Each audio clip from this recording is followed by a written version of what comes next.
I'll run to you.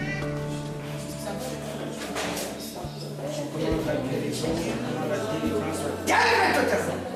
Guéris totalement. Guéris totalement. Au nom de Jésus-Christ. Nous proclamons ta guérison par la puissance du nom de Jésus. Allez, c'est terminé. Continue. Marche.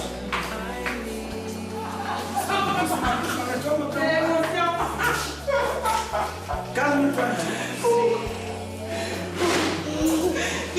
Marche.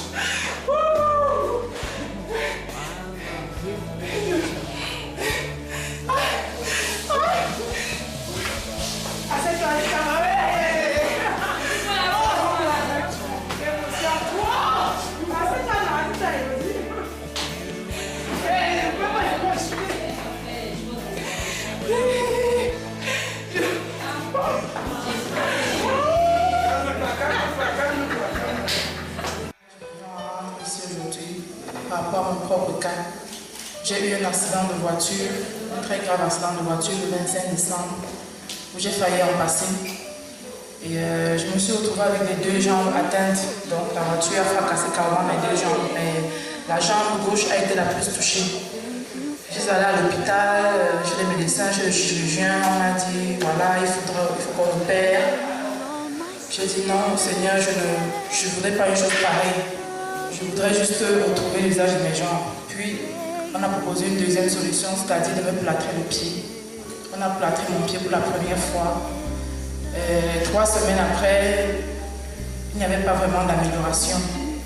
Je m'inquiétais toujours et je continuais toujours à prier le Seigneur. Et puis, je suis repartie à l'hôpital.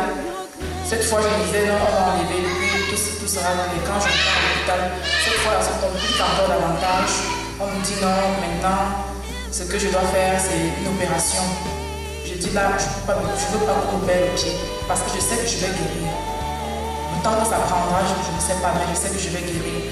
Grâce aussi à la participation de mon père spirituel, Papa Azola, qui m'a donné confiance et il m'a dit non, sois confiant, ça va aller. Il n'y aura pas d'opération. Ça m'a fortifié et puis on a replâtré de nouveau avec une autre matière. Cette fois, j'étais à la maison, couchée. Puis, le jour J, vendredi matin, je me lève maintenant pour aller à l'hôpital. Et j'arrive à l'hôpital, le cœur battait très très fort parce que je me disais, qu'est-ce qu'ils vont encore me dire cette fois? Puis, arrivé à l'hôpital, on enlève, on dégage le plat de mon pied. Et quand on fait l'examen, on voit que tout s'est reconstitué, mais que je ne pouvais pas encore marcher. Et le médecin m'a dit qu'il me fallait au moins 2 mois pour retrouver l'usage de mes jambes. C'est-à-dire marcher en boitant pendant 2 mois d'abord.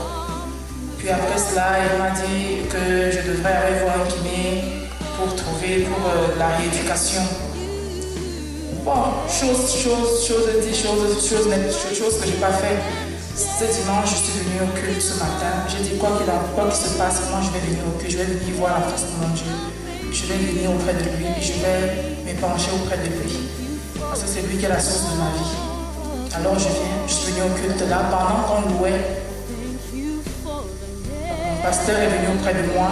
Il a commencé à imposer ses mains sur mes jambes. J'ai senti une amélioration et j'ai commencé à faire ça d'un côté à l'autre, mais avec les béquilles. Pendant qu'on était en train de louer, je faisais déjà ça, ce que je ne faisais pas.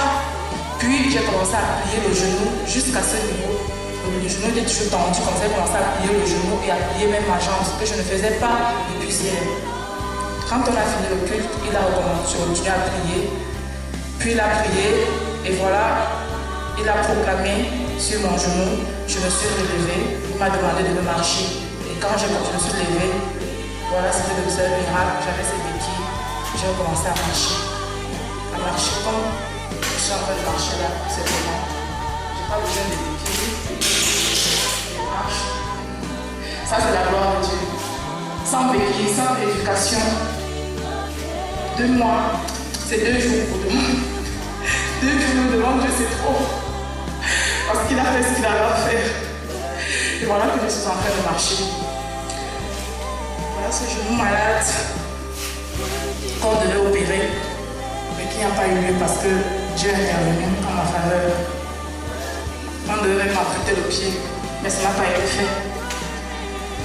Gloire à Dieu, je suis en train de marcher sans béquille. Seulement 2 jours. Voilà. Je ne vais pas encore vous montrer, voilà. Je marche. Je marche. Je ne le faisais pas. Je ne pouvais même pas marcher avec les béquilles.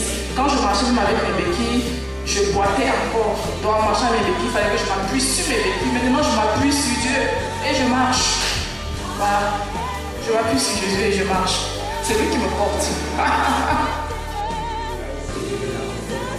Qu'est-ce que tu peux dire à ceux-là qui te voient à ce moment-là, ceux-là qui sont en train de t'écouter? Qu'est-ce que tu peux dire? Oui, ce que je peux dire à ceux qui sont en train de m'écouter, c'est que faut jamais désespérer devant Dieu. Il ne faut jamais désespérer. Et puis il faut toujours garder la foi. Surtout, c'est dans les pires moments, dans les mauvais moments qu'il manifeste sa gloire. Tout comme il a fait pour l'aveugle. Quand Jésus a pris la boue, et on a demandé, mais pourquoi est-ce que cet enfant et pourquoi est-ce que cet aveugle est né aveugle? Pourquoi il est aveugle? C'est à cause de ses parents, c'est à cause de qui? Mais Jésus a dit, c'est pour, il est aveugle parce que c'est pour manifester, c'est pour que la gloire de Dieu se manifeste en lui. On n'a pas demandé pourquoi c'est arrivé, donc je ne peux pas savoir pourquoi j'ai eu cet accident, mais je sais que c'est pour la gloire de Dieu.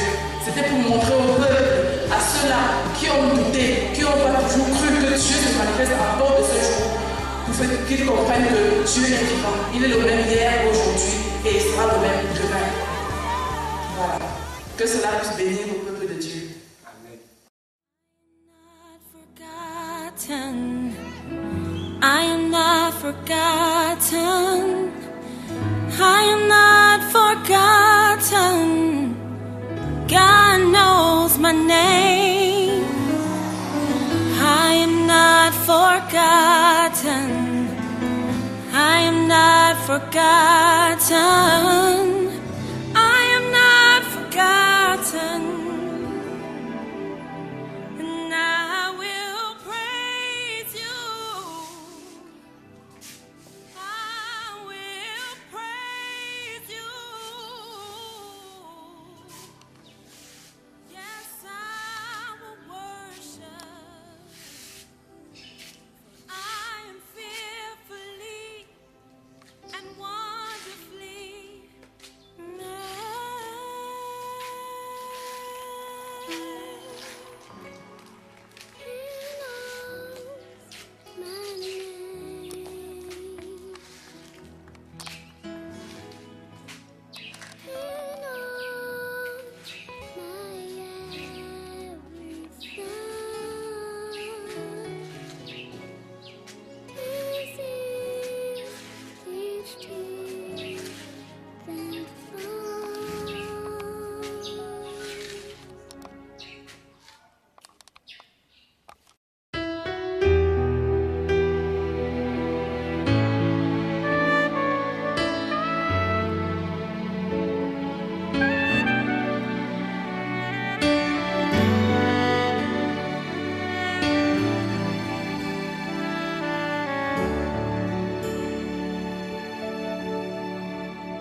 Merci Seigneur éternel Dieu, je vous remercie par la puissance de ton Fils, je dis merci, Amen.